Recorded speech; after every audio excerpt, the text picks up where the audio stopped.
Magandang araw sa lahat. Saturday, check-up day.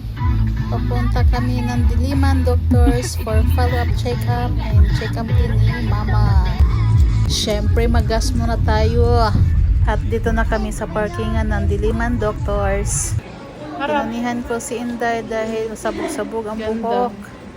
Hindi marunong magsuklay. And tapos na kami mag-check-up. Punta kami sa Buyaks Garage. And kumulan nga.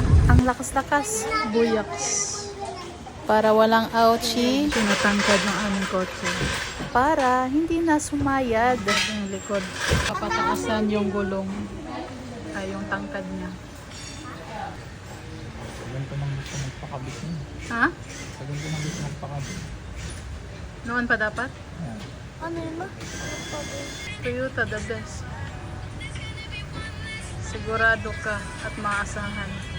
Tapos magpa-check up, magpaayos, magpatangkad ng gulong. Dito na kami mag-shopping sa SM. Kotse mo pa.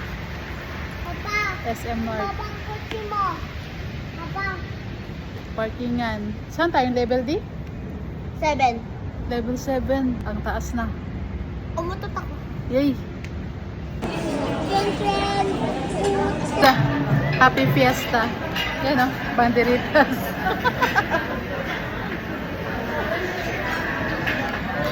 Happy Fiesta sa Rocks Resto. Pagkatapos nga namin kumain, ay mag-shopping na si Mars niya. Dahil ubos na ang kanyang pang-beauty, skincare. Pupunta ako sa Watson. Sakto, naka-sale din ang Watson. Kaya naka-discount din si Mars nyo.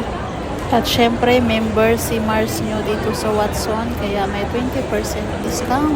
Pagkatapos ko mag-shopping sa Watson, dito na kami sa picture-picture ko, no? Korean picture ko, no? Di ko alam, nakalimutan ko yung pangalan. Group picture. Pang millennial lang alam ko. Sa Jinsi, di ko na alam, char.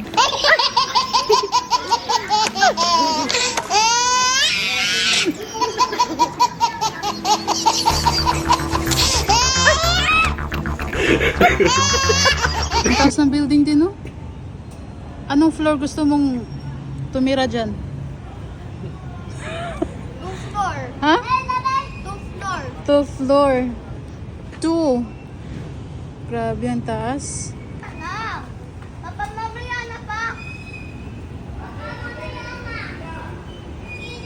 Kilit lang pa. Uy, taas.